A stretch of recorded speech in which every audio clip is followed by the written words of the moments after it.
மாதிரி நான் கண்டிப்பாக நேரில் வரேன். நேரில் வந்து நான் பேசலாம், சரிங்களா?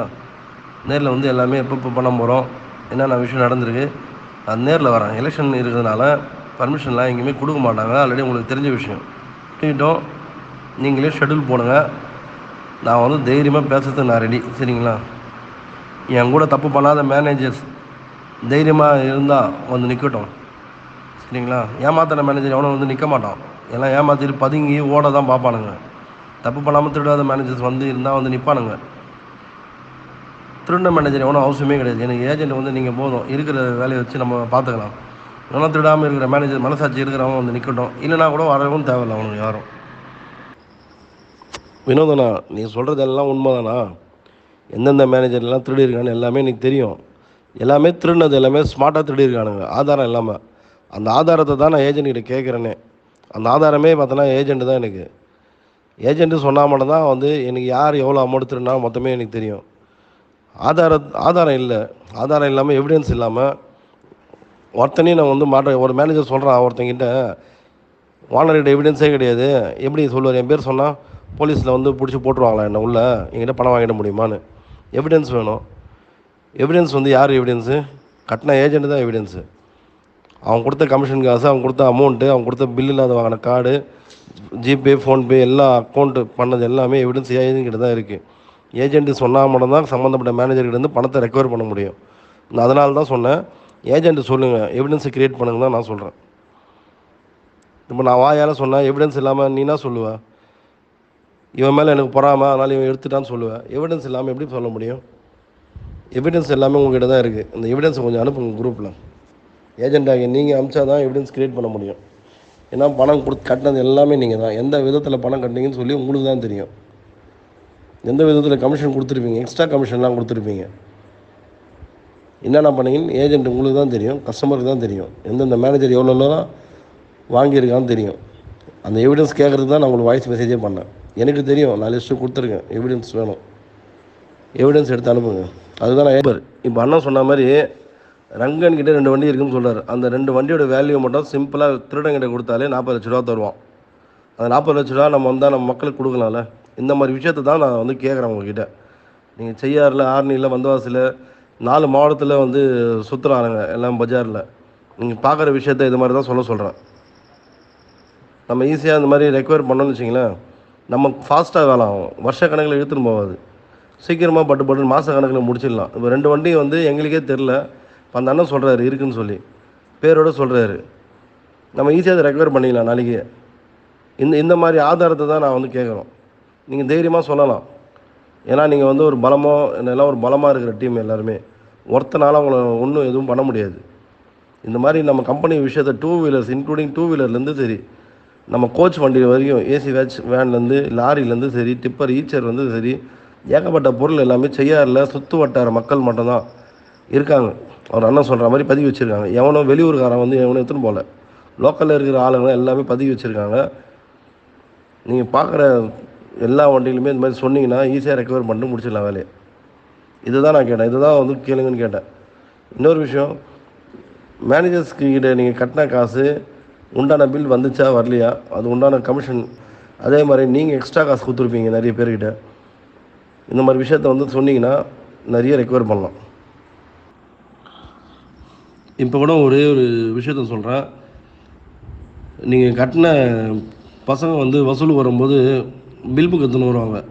கார்டு உங்கள்கிட்ட இருக்கும். நீங்கள் காசு கட்டினதுக்கு சாட்சி என்னென்னா அந்த சம்மந்தப்பட்ட பில்லு தான். எனக்கு வர வேண்டிய பணம் என்னென்னா பில். டெய்லி நைட்டெல்லாம் பில் செக் பண்ணி தான் நான் வாங்குவேன். பில் இல்லாமல் எத்தனை பேர் வாங்கியிருக்கீங்கன்னு சொல்லி உங்களுக்கு தான் தெரியும். அதுக்கெல்லாம் நான் வந்து பொறுப்பாக முடியாது. சம்மந்தப்பட்ட மேனேஜரை போய் கேளுங்க. பில்லோடு இருந்தால் மட்டும்தான் வந்து எல்லாத்துக்கும் பண்ண முடியும். சில மேனேஜர்ஸ் வந்து பில் போடாமல் வெறும் கார்டில் மட்டும் என்ட்ரி பண்ணி கொடுத்துருப்பாங்க. அதே மாதிரி எத்தனை பேர் ஜிபே, ஃபோன்பே, அக்கௌண்ட் நம்பர் இது எல்லாமே கம்பெனி நம்பருக்கு அனுப்பாமல் மேனேஜர் நம்பருக்கு அனுப்பிச்சிருக்கீங்கன்னு சொல்லி உங்களுக்கு தான் தெரியும். இது எல்லாமே நீங்கள் சொன்னால் தான் வந்து ரெக்கவர் பண்ண முடியும். அதே மாதிரி பில்லு கொடுக்காமல் எத்தனை மேனேஜர் வந்து காசு வாங்கியிருக்கான்னு சொல்லி அந்த விஷயத்தை நீங்கள் சொன்னால் தான் தெரியும்.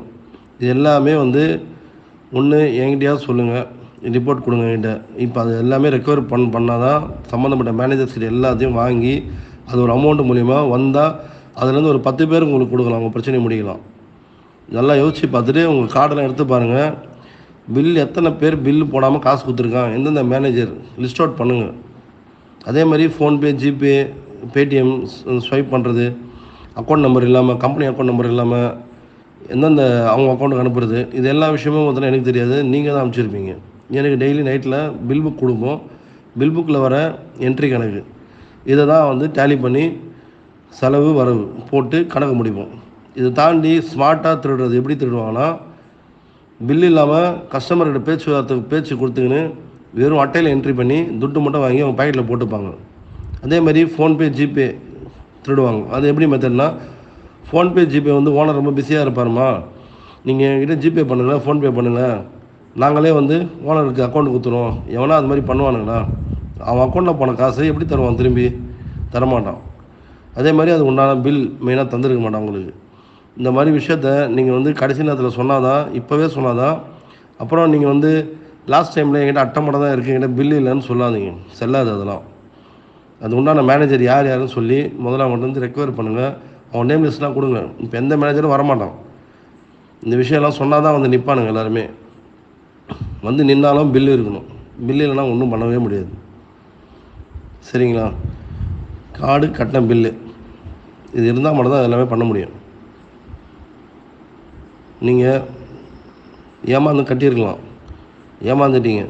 சம்மந்தப்பட்ட மேனேஜர் யார் யாருன்னு சொல்லி நேம் லிஸ்ட்டு போடுங்க. போட்டால் தான் அவங்களோட இவ்வளோ பணம் நான் பில் இல்லாமல் கட்டிட்டேன், இவ்வளோ பணம் வந்து உங்கள் அக்கௌண்ட்டுக்கு அனுப்பாமல் மேனேஜர் அக்கௌண்ட்டுக்கு அனுப்பிச்சிட்டேன், தெரியாமல் பண்ணிட்டேன். இது மாதிரி நீங்கள் மேனேஜர் பேரும் எவ்வளோ அமௌண்ட் கொடுத்தீங்கன்னு சொன்னால் அந்த பணம் எல்லாமே நம்ம ரெக்கவர் பண்ணிக்கலாம். எந்த வாகனங்கள் யார் ஓட்டினாலும் சரி, நீங்கள் பார்த்தீங்கன்னா நீங்கள் உங்கள் சைட்லேருந்து சப்போர்ட் பண்ணி ஹெல்ப் பண்ணி ஒரு ஃபோட்டோ எடுத்து போடுங்க. சம்மந்தப்பட்ட யூஓடபிள்யூ ஆஃபீஸ்லேருந்து ரெக்கவர் பண்ணிப்பாங்க. இல்லைனா எனக்கு இன்ஃபர்மேஷன் கொடுங்க, நான் ரெக்கவர் பண்ணி அது யூஓடபிள்யூவில் சப்மிட் பண்ணுவேன். அதெல்லாமே வந்து நம்மளுக்கு உண்டான காசு, வர வேண்டிய காசு. சரிங்களா? ஏன்னா ஒரு மேனேஜர் வீட்டான நிறைய கஸ்டமர் ஏஜென்ட்ஸ் இருப்பீங்க. அவன் வீட்டான என்ன வண்டி யூஸ் பண்ணுறான்னு பாருங்கள்.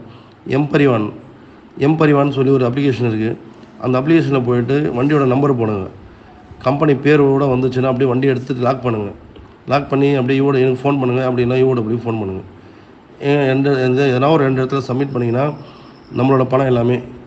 சில பேர் மேனேஜர்ஸ் வந்து இதெல்லாம் ஏன் பண்ணுறாங்கன்னா, ஓனர் இதோட வரவே மாட்டான், ஓனர் தான், மற்ற நிறுவனம் மாதிரி இந்த ஓனரும் வரமாட்டான், ஃபோனில் பேச மாட்டான், மக்கள்கிட்ட பேச மாட்டான்னு சொல்லி நிறைய பேர் வாண்டடாக வந்து என்னை பற்றி நிறைய திட்டியிருப்பாங்க.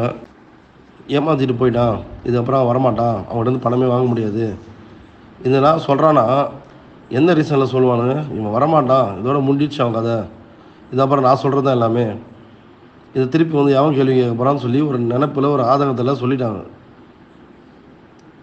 கஸ்டமராக நீங்கள் தான் மேனேஜர்கிட்ட காசு கட்டியிருப்பீங்க, ஸ்டாஃப்கிட்ட காசு கட்டியிருப்பீங்க, எல்லா விஷயம் உங்களுக்கு தான் தெரியும். நீங்கள் சொன்னால் மட்டும்தான் பணத்தை ரெக்கவரி பண்ண முடியும் சீக்கிரமாக. மேனேஜர்ஸ் யாருமே இல்லாதவங்களாம் கிடையாது, எல்லாருமே இருக்கப்பட்டவங்களாம் ஆகிட்டாங்க.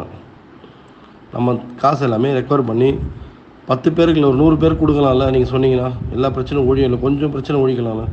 அதனால் தயவு செஞ்சு நாளையிலேருந்து குரூப்பில் எந்தெந்த மேனேஜர்கிட்ட பில் இல்லாமல் கட்டினீங்க, ஜிபேயில் காசு போட்டிங்க, இந்த மெத்தட், இந்த மாதிரி விஷயத்தை நீங்கள் வந்து குரூப்பில் போட்டிங்கன்னா உங்களுக்கு யூஸ்ஃபுல்லாக இருக்கும். எந்தெந்த பிரான்ச்சில் எந்தெந்த மேனேஜர் வந்து எக்ஸ்ட்ரா கமிஷன் வாங்கியிருக்கான், பொருள் வாங்கி தரேன்னு சொல்லி ஒரு கார்டுக்கும் எவ்வளோ வாங்கியிருக்கான், இந்த மாதிரி அமௌண்ட்டெல்லாம் வந்து அவங்ககிட்ட வந்து வாங்குறதுக்கு நம்ம வாங்கினா உங்கள் பிரச்சனை பாதியில் கால்வாசியாவது முதல்ல குறையும். இந்த மாதிரி விஷயத்த வந்து குரூப்பில் வந்து ஷேர் பண்ணி டேட்டா எடுங்க எல்லாருமே. ஏஜென்ட் நீங்கள் இதெல்லாம் பண்ணாதான் நிறைய அமௌண்ட் ரெக்கவரி பண்ண முடியும்.